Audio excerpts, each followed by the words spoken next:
जय श्री कृष्ण। जय जगन्नाथ। आज बात करते हैं भगवान जगन्नाथ के भक्त माधव दास जी की। माधव दास जी जगन्नाथपुरी में रहते थे। भगवान की सेवा पूजा अर्चना किया करते थे।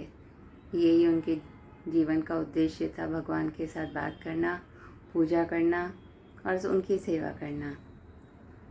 तो हुआ ये कि एक बार माधव दास जी बीमार हो जाते हैं। जब तक वो थोड़े बीमार होते हैं तब तक वो अपना काम करते होते हैं, लेकिन जब शरीर बहुत कमज़ोर हो जाता है तो वो अपना काम भी नहीं कर सकते थे, वो बिस्तर पे ही हो जाते हैं। तो भगवान तब आते हैं और उनकी सेवा करते हैं।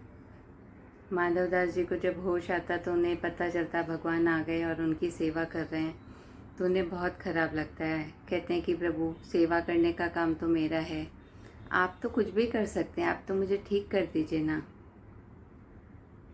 भगवान ने कहा कि नहीं, कर्मों के फल होते हैं, वो तो भोगने ही पड़ते हैं।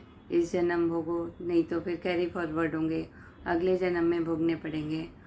तो तुम्हारी बीमारी के कुछ दिन बचे हैं तो मैं तुम्हारा ध्यान रख लेता हूँ। माधव दास जी नहीं मानते, भगवान से बहुत जिद करते हैं। तो भगवान कहते हैं ठीक है, जब आप इतनी जिद कर रहे हैं तो ठीक है, आप स्वस्थ हो जाएंगे। और माधव दास जी ठीक हो जाते हैं। जब वो मंदिर जाते हैं तो मंदिर के पट बंद हो रहे होते हैं। तो बोले, भाई इस समय मंदिर के पट क्यों बंद हो रहे हैं?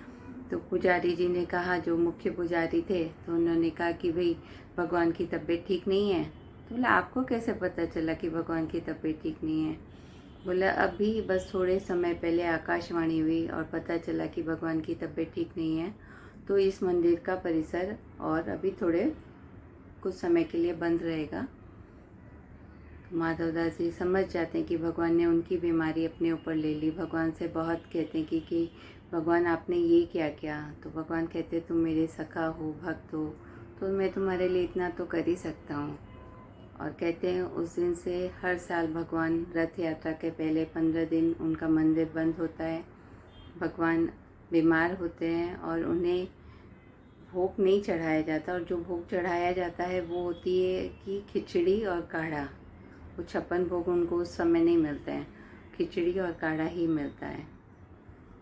तो भगवान ने कैसे अपने भक्त का कष्ट अपने ऊपर ले लिया, और धन्य है वो भक्त जिसने भगवान जिसके पास आते हैं और उसका कष्ट ले लेते हैं।